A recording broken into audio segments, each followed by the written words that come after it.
Terima kasih Tuhan. Terima kasih Tuhan. Tiba saatnya Tuhan kami akan mendengarkan sebagian dari firman-Mu Tuhan. Berbicaralah Tuhan.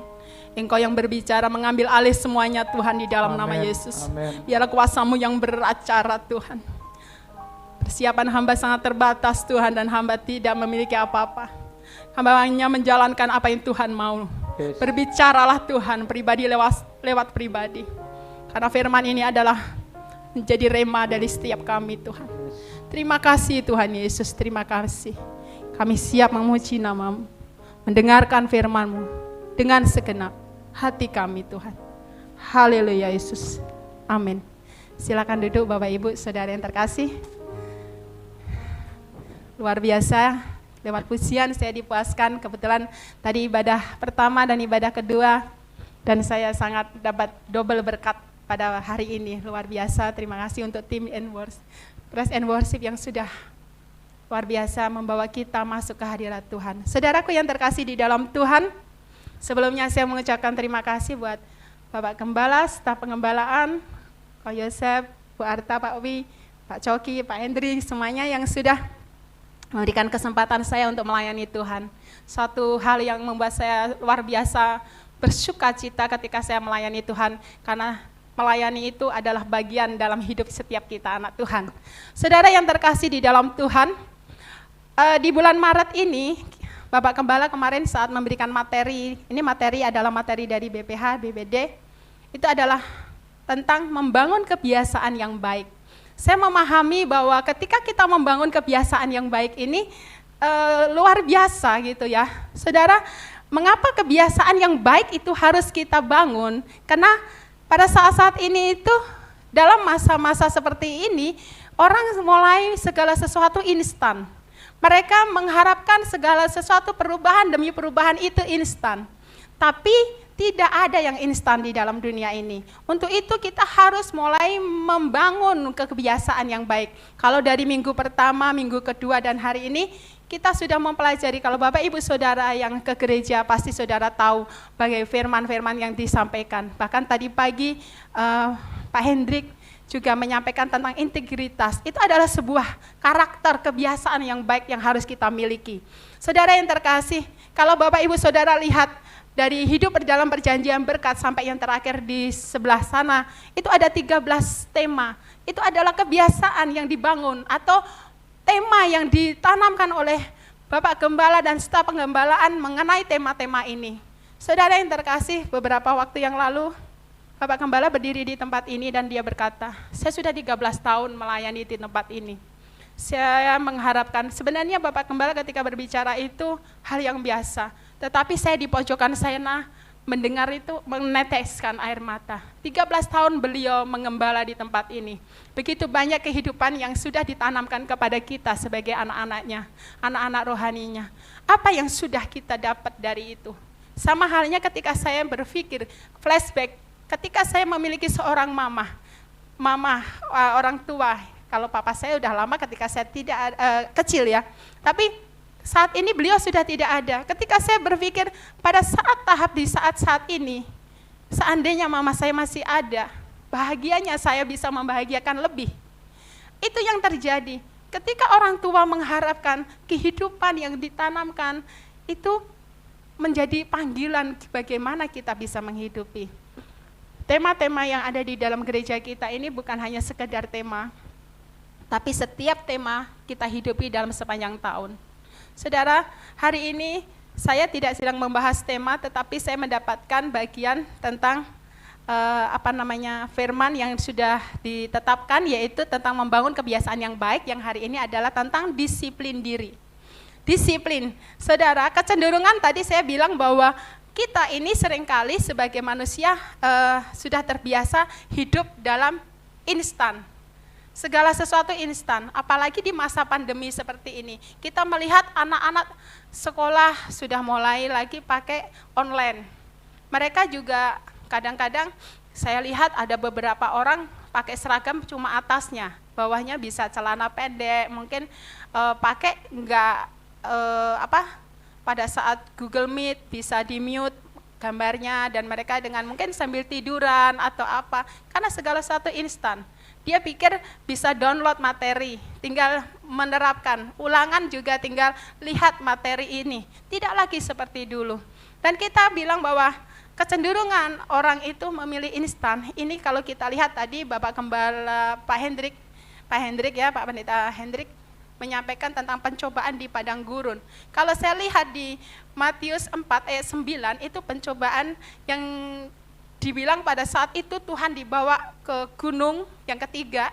Dia katakan bahwa semua akan kuberikan kepadamu jika engkau sujud menyembah aku. Wow, ini di mana semuanya akan diberikan kepada Tuhan Yesus ketika Tuhan Yesus menyembah kepada Tuhan, kepada si iblis ini. Ini suatu gambaran instan. Bagaimana kita semua di masa pandemi ini mungkin kita kekurangan. Kita mengalami ekonomi yang mulai turun. Tetapi kita mulai instan bagaimana mendapatkan segala sesuatu. Ini gambaran yang iblis tanamkan pada manusia. Bahwa segala sesuatu maunya instan. Kita tidak mau hidup dalam proses. Saudara yang terkasih, di sini dikatakan, ini bacaannya firman Tuhannya ada di Ibrani 12 ayat 5-9 ya. Bapak Ibu Saudara nanti bisa dibukanya, nanti kita akan bahas satu persatu. Di sini dikatakan seorang atlet memiliki bakat yang hebat, tetapi di tangan pelatih yang salah, karirnya tidak akan gemilang. Orang boleh lahir dari memiliki bakat yang luar biasa. Dia memiliki bakat lahir sebagai seorang atletis, mungkin memang Tuhan kasih karunia dia menjadi pelari yang kuat, tetapi ketika dia berada di pelatih yang salah, dia nggak akan pernah berhasil. Atau sebaliknya, orang yang mungkin tidak memiliki bakat yang luar biasa, tetapi ketika dia berada, hidup disiplin, di pelatih yang benar, maka dia akan tampil menjadi seorang juara. Kalau di dalam pekerjaan seringkali kita dengar, seorang anak buah yang hebat, kalau memiliki atasan atau leader yang tidak benar, mereka tidak akan pernah berhasil karirnya. Iya. Nah, bagaimana kalau di dalam dunia ini kita lihat bahwa ketika kita mendapat pelatih yang tidak benar, kita salah. Bukan tidak benar, salah mungkin mendidiknya. Dia terlalu toleransinya terlalu panjang, tidak mendidik dengan disiplin, maka tidak akan menjadi gemilang. Sama seperti kerohanian kita. Kita membutuhkan pelatih atau guru yang mendisiplin kita, sama seperti atlet yang dilatih ini. Guru-guru itu siapa? Guru-guru adalah hamba-hamba Tuhan yang Tuhan tetapkan dalam hidup kita. Siapapun bisa menjadi guru dalam hidup saudara. Saudara bisa melihat bahkan seorang pemimpin yang jahat pun bisa menjadi guru ketika Anda mengambil tunduk, taat, disiplin akan aturannya. Saudara yang terkasih di dalam Tuhan, di sini dikatakan bahwa kita harus memiliki kedisiplinan. Ini sikap yang harus dimiliki terhadap didikan Tuhan. Saya catat di sini dibilang bahwa dunia suka dengan segala yang instan, membuat orang diarahkan hidup dengan koridor yang benar itu susah. Saya contohkan gaya hidup sehat. Beberapa saat ini di masa-masa pandemi kita ini banyak yang berat badannya naik, termasuk saya ya. Jadi kita ini kesulitan bagaimana hidup sehat. Saking kepikirannya pola hidup sehat, kita konsumsi vitamin, kita protokol itu pasti ya, memang keharusan kita konsumsi tapi kita tidak mulai bergerak. Kita hanya ya saya tidak boleh keluar, saya hanya konsumsi vitamin, makanan yang enak, akhirnya kita membesar. Nah, untuk menjadi kita mulai mengurangi berat badan, itu sebenarnya semua orang tahu bahwa bagaimana mencapai berat badan yang bagus, itu adalah defisit kalori itu misalnya. Defisit kalori apa? Misalnya nih, saya kasih contoh, seseorang dengan tinggi misalnya 159, berat badan mungkin saya sampai 80. Ketika saya tidak pekerjaannya hanya di depan komputer, enggak bergerak, maka kalori yang dibutuhkan mungkin 2000 sekian, itu sehari. Lalu bagaimana defisit kalori? Defisit kalori itu dari misalnya 2.500, saya mau 2.000. Tetapi ini tidak bisa dilakukan oleh orang. Tahu bahwa ketika saya makan ini satu porsi, repot menghitung, tidak. Kita lihat porsinya. Kita harus bisa mengendalikan diri, tetapi kadang orang tidak bisa. Akhirnya orang harus ikut ke grup-grup yang memberi training, sebenarnya sama. Mereka dikasih namanya main plan atau planning makanan. Oh, pagi kamu harus makan ini, siang makan ini. Itulah yang dilatih orang untuk hidup disiplin. Kenapa di situ bisa berhasil? Karena manusia mulai malas untuk berpikir segala sesuatu instan. Kalau boleh beli obat pengurus, langsung kurus. Tetapi sebenarnya harus ada olahraga, harus ada main plan-nya yang harus dimakan.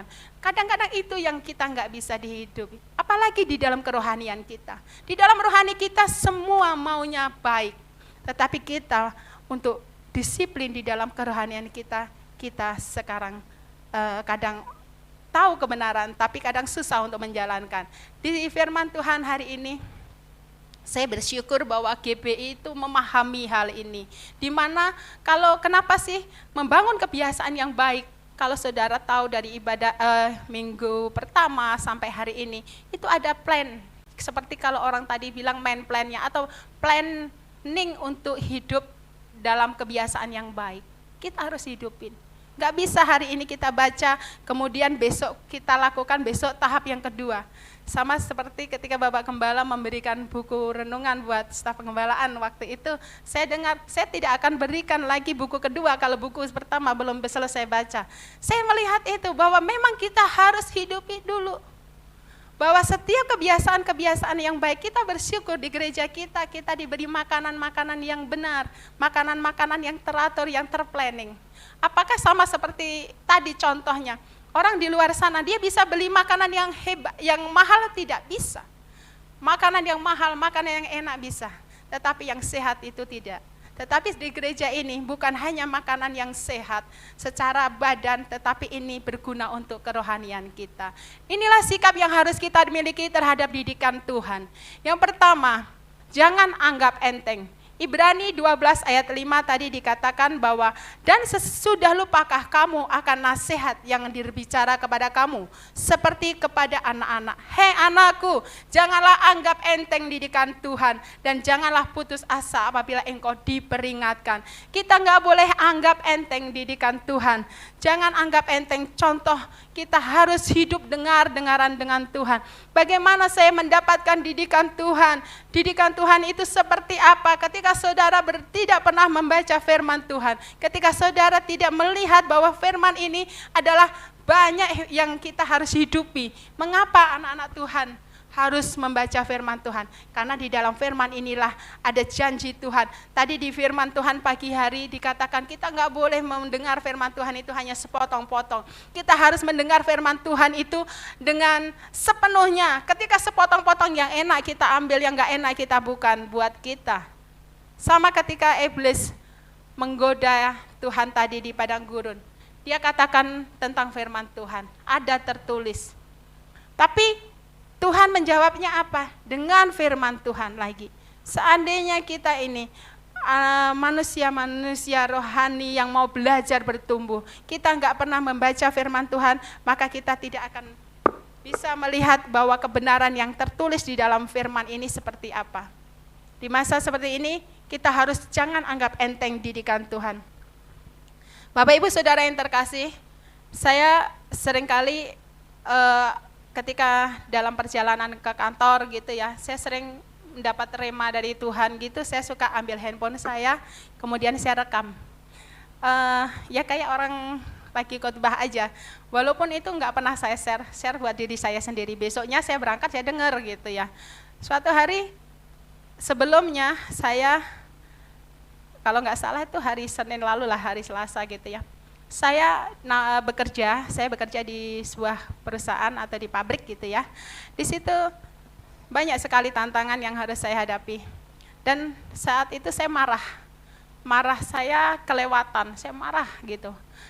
Karena saya melihat ada teman yang sebenarnya saya bisa kendalikan gitu. Tetapi dia terus melakukan hal yang tidak baik gitu. Ketika saya marah karena saya sampai, kamu harusnya seperti ini. Kamu seorang manajer harusnya seperti ini. Kenapa kamu lakukan ini? Nah, itu kemarahan yang luar biasa gitu ya. Sampai karena dia tidak mau dengar omongan, saya sampai kenceng ngomongnya gitu. Akhirnya saya marah, udah selesai gitu ya.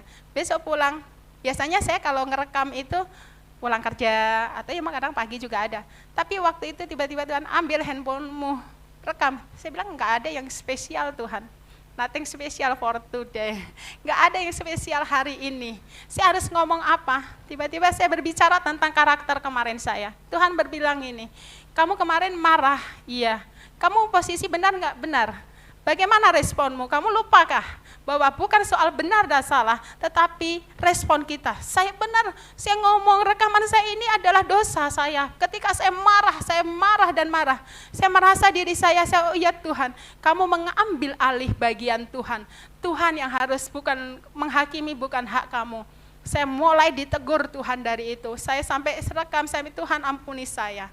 Kadang kita harus bisa mendengar didikan Tuhan dari mana? Dari ketika firman disampaikan oleh hamba-hamba Tuhan di tempat ini, oleh Bapak Gembala, oleh Pak Yosef, Bu Arta, Pak Wi, atau siapapun yang menyampaikan firman. Ini didikan Tuhan. Kita harus menangkapnya ini sebagai apa yang menjadi kasih sayang Tuhan dalam hidup kita. Dibilang mungkin firman yang didengar itu lagi, khotbah yang didengar itu lagi, atau kita sudah tahu ajaran, oh firman Tuhan tentang ini pasti seperti ini. Tetapi ketika kita mendengar firman yang sama disampaikan dengan cara yang sama mungkin atau yang berbeda, rema yang didapat akan berbeda. Kita akan mendapatkan rema ini. Untuk menjadi disiplin, yang pertama adalah jangan anggap enteng didikan Tuhan. Kita harus tahu bahwa ketika kita mendengar didikan Tuhan itu bukan hanya pengajaran. Didikan Tuhan itu ketika kita berada di dalam masalah, ketika kita berada dalam kondisi sakit, kita dalam kondisi lemah, itu Tuhan sedang berbicara. Jangan kesampingkan ketika kita merasa diri kita sedang dalam kondisi yang tidak baik, saat itu Tuhan meninggalkan kita, tidak. Pada saat kita diizinkan dalam segala sesuatu, kita percaya bahwa Tuhan turut ada dalam setiap kehidupan kita. Tuhan ada. Jadi jangan berpikir ketika kita dalam masalah itu Tuhan tidak ada, tidak. Tuhan sedang memberikan kita pembelajaran. Pembelajaran kadang kita berpikir, apakah saya sedang berdosa? Kalau saya sedang melakukan, kemarin saya melakukan dosa, hari ini saya mendapatkan konsekuensi, minta ampun kepada Tuhan. Tetapi mungkin kita berpikir, saya tidak melakukan dosa, saya sudah melakukan kebenaran. Tapi itu ujian untuk Anda naik level. Jadi apapun yang terjadi dalam kehidupan itu adalah didikan Tuhan. Dan jangan pernah anggap enteng. Kemudian di dalam materi ini dikatakan, jika kita tidak berusaha untuk disiplin dalam mengerjakan perintah Tuhan, maka kita tidak dapat menjadi manusia dewasa secara rohani. Terlebih jika Tuhan sudah mendisiplin kita dengan keras, janganlah acuhkan itu dan masa bodoh. Artinya kita tidak boleh mengabaikan didikan Tuhan. Ketika kita tidak mendisiplin untuk hidup dalam didikan Tuhan, Tuhan bisa keras. Dikatakan Tuhan kalau sampai mendisiplin kita dengan keras itu sakit. Kita manusia, ketika Tuhan ambil aja saraf urat sedikit aja, kita bisa mengalami sakit gitu. Sesuatu yang kita anggap kita sehat, saya vitamin yang mahal, saya selalu menjaga protokol kesehatan atau apapun, tapi kayak pernah suatu kejadian, saya ingat sekali waktu itu saya sebenarnya masih sudah kuliah sih, tapi saya di masa itu tahun reformasi itu ya, semua orang takut, bahkan orang-orang CNS biasa banyak yang takut keluar. Orang ini nggak mau, saking ketakutan dia di rumah saja, dia nggak mau ke gereja, dia nggak mau, dia takut, pokoknya saya di rumah aja.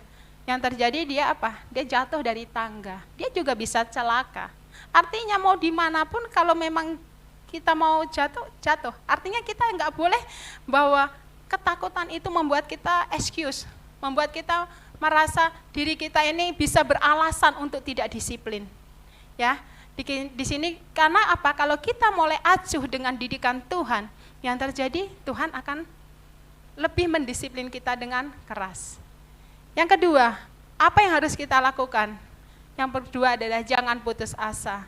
Ini masih di Ibrani yang tadi, Ibrani 12 ayat 5 ya. dikatakan bahwa, hei anakku, janganlah anggap enteng didikan Tuhan. Yang kedua, janganlah putus asa apabila engkau sedang diperingatkannya. Kita nggak boleh putus asa. Ketika kita berada, seperti saya tadi bilang, kadang-kadang kita berada dalam kondisi yang tidak menyenangkan, kondisi yang tidak baik. Kita mulai berpikir, apa yang salah? Kalau saya salah, saya minta ampun. Ketika kita masih dalam proses, terkadang kita tidak menyadari progres yang terjadi dalam hidup kita. Saudara tahu maksud saya gini, ketika saya mengalami masalah keuangan, saya berpikir bahwa saya harus berserah kepada Tuhan. Saya berdoa kepada Tuhan, Tuhan tolong saya, sambil kita berusaha. Kita yang ada di dalam proses ini, progres yang dicapai itu kadang enggak terasa, tapi orang yang di luar sana melihatnya. Jadi dikatakan disiplin bukan hal yang mudah bagi seorang atlet. Bangun subuh, ini ya berbicara tentang atlet, setiap hari latihan, menjaga makan, menjaga pola hidup sehat, serta mengasah skill bukanlah hal yang mudah dilakukan. Saya kemarin nonton film sebelum pandemi tentang filmnya Susi Susanti. Saya nonton sama anak-anak saya, sama suami gitu ya, keluarga, nonton Susi Susanti. Dia pengen banget dilatih oleh kalau nggak salah Rudi Hartono. Dia pengen banget. Dia udah bosen karena dia ngerasa dia juga memiliki bakat yang baik sampai dia diambil ke Platnas kalau nggak salah ya saya. Kemudian dia pengen kok latihannya cuma nyemes gitu terus dia bosen dengan hal-hal kayak gitu. Akhirnya apa? Dia sudah mau keluar, dia mau pulang ke kampungnya di Tasik kalau nggak salah. Dia harus pulang, dia bosen. Saya di Tasik atau di rumah saya bisa latihan lebih jago dari ini, masa saya suruh nyemes terus gitu. Terus suatu hari dia dipilih untuk ketemu si Rudi Hartono ini. Kalau suatu pagi, kamu nanti ketemu saya pagi, subuh gitu. Dia senang, dia pasti wah nih mau dikasih ilmu yang bagus. Ternyata apa? Disuruh apa? Disuruh nyuci. Dia disuruh nyuci, dia kuatkan ini sampai nyuci semuanya. Ternyata apa? Sebenarnya apa hubungan nyuci dengan itu? Kenapa dia harus latihan terus semes gitu? Karena dia perlu bahu yang kuat, kekuatan stamina yang kuat ketika dia berlaga. Dan di dalam film itu kita tahu sendiri bahwa Susi Susanti itu berhasil di dalam Olimpiade yang pertama di Indonesia yang untuk yang bulu tangkis gitu ya. Segala sesuatu itu di sini bilang nggak ada. Kita saat ini mau sebutin atlet siapapun, nggak ada yang dia terlahir santai-santai saja dan menjadi seorang pemenang. Kerohanian kita juga. Kalau saudara mau hidup biasa-biasa ya sudah tidak apa-apa. Tapi kalau kita mau hidup tampil menjadi seorang pemenang, kita mau hidup tampil menjadi pemenang, masalah demi masalah kita hadapi dengan kemenangan. Tadi di firman Tuhan pagi hari kalau Bapak Ibu Saudara tidak hadir, dikatakan padang gurun ketika iblis membawa Yesus di padang gurun. Padang gurun itu bukan, kalau kita memandang padang gurun adalah masa pencobaan hidup kita, maka demikianlah terjadi. Tetapi kalau kita berkata padang gurun adalah kemenangan, deklarasi kemenangan hidup kita, maka kita akan hadapi. Saudaraku yang terkasih, kalau firman Tuhan mendidik untuk kita, jangan putus asa. Kenapa kita tidak putus asa? Karena ketika kita dikatakan setelahnya ini dikatakan bahwa sesungguhnya walau progresnya tidak terlihat dalam waktu singkat dan dalam jangka yang panjang, kedisiplinan dapat latihan akan membuahkan hasil. Sama seperti kerohanian kita, mungkin Tuhan memberikan pencobaan berulang kali. Tuhan, saya kok kemarin pencobaan saya sakit lagi. Memang kita harus menang dulu. Kita harus menang di area itu. Ketika kita belum menang di area itu, Tuhan akan ulang lagi.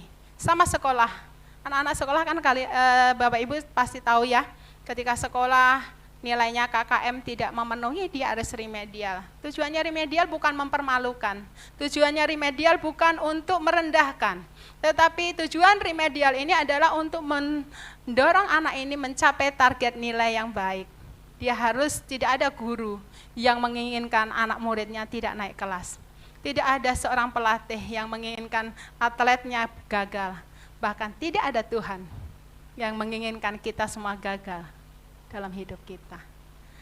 Yang ketiga, dikatakan, jangan salah sangka. Ibrani 12 ayat 6 dikatakan, karena Tuhan menghajar orang yang dikasihinya, dan ia menyesal orang yang diakuinya sebagai anak. Saya lanjutkannya sampai ke 9.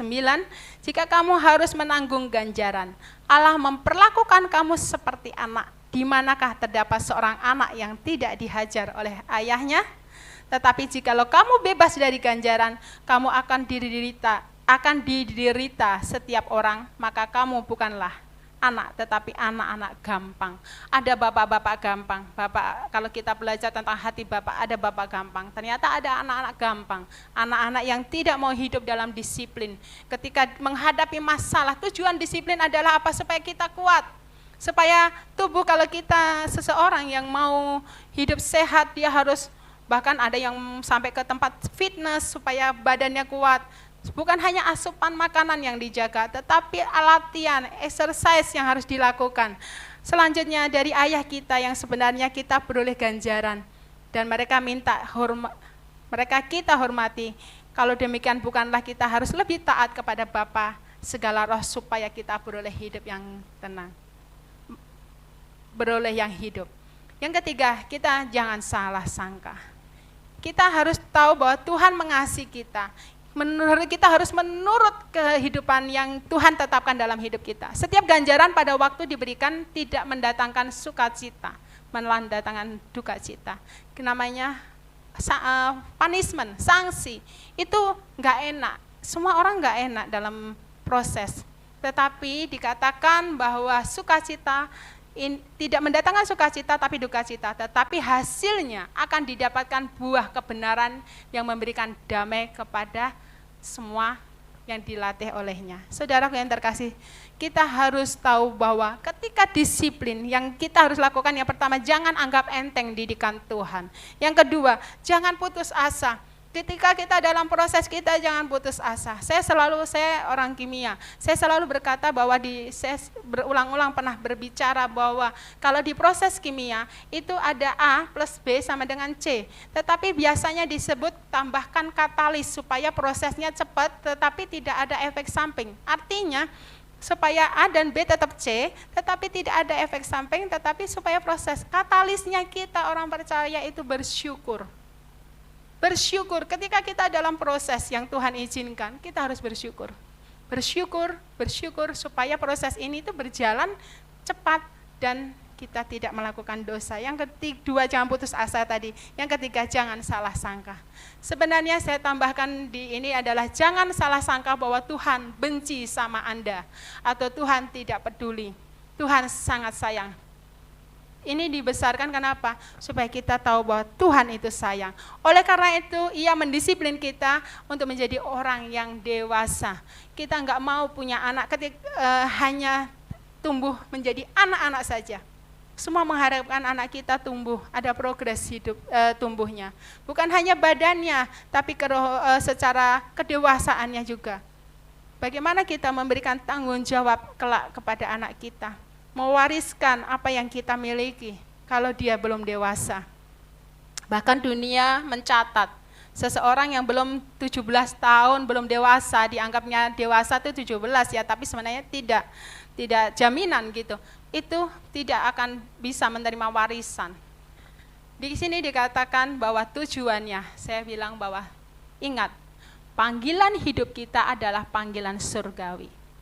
Apapun yang terjadi dalam hidup kita, saudara saat ini sebagai apa? Sebagai seorang pengusaha, saudara sebagai seorang pekerja, saudara sebagai seorang bos, bahkan saudara hanya sebagai pegawai, atau saudara dalam kondisi apapun saat ini, panggilan hidup kita sama, panggilan surgawi. Saya sering mengibaratkan begini, ketika saya mau ke Solo, atau saya mau ke Jogja pulang, kemudian dalam perjalanan pulang itu kan dari Tangerang ini saya tidak pakai pintu Doraemon ya, tinggal masuk sampai Jogja enggak. Tetapi saya harus dalam perjalanan. Di dalam perjalanan itu kita ada nanti isi bensin, kita harus ke toilet gitu ya. Mungkin kita harus berhenti untuk makan. Nah, ketika kita berhenti untuk makan, kita lihat, wih tempat makannya enak, adem, ada musik-musik langgam Jawa yang enak gitu. Ya udah deh, saya nggak jadi ke Jogja, saya ke sini aja. Padahal itu masih di Pekalongan gitu ya. Kita masih di situ, tapi kita nyaman. Udah deh, saya melupakan Jogja, saya lupakan. Enggak mungkin. kita tetap pulang. Walaupun di situ nyamannya seperti apa, kita harus mulai melangkah untuk ke sana. Sama, kehidupan kita hari ini, saat ini menuju ke panggilan surgawi. Kita siap menerima mahkota kehidupan dari Tuhan. Yang harus kita lakukan, kita tetap hidup dalam kedisiplinan. Ingat, panggilan kita inilah yang membawa. Mengapa kita harus disiplin kayak orang sekolah aja? Saya nggak mau jadi atlet. Tapi saudara adalah atletnya Allah untuk menerima mahkota kehidupan. Saudara, yang pertama harus ingat, panggilan kita adalah panggilan surgawi. Untuk itu, kita tidak boleh tidak mendisiplin kehidupan rohani kita. Yang kedua, disiplin adalah langkah awal hidup dalam didikan Tuhan. Ayat-ayatnya nanti Bapak Ibu Saudara bisa catat. Disiplin adalah langkah hidup dalam didikan Tuhan. Kalau kita didikan Tuhan luar biasa, tapi kalau kita nggak disiplin diri kita untuk terus jalan dalam koridornya Tuhan, kita nggak bisa. Tuhan tidak bisa memaksa kita. Kalau boleh memaksa, ayo nih, misalnya Leni sudah melenceng, Leni ditarik, dijewer, jalan lagi. Kalau boleh begitu, oke. Ini enggak. Yang terjadi adalah disiplin adalah karena Tuhan tidak bisa memaksa kita. Yang bisa adalah diri kita sendiri untuk disiplin. Yang terakhir, disiplin akan membawa ketekunan yang membawa kita untuk melakukan kehendak Allah. Kita harus belajar tekun, belajar untuk terus belajar. Selama kita masih hidup, kita harus belajar.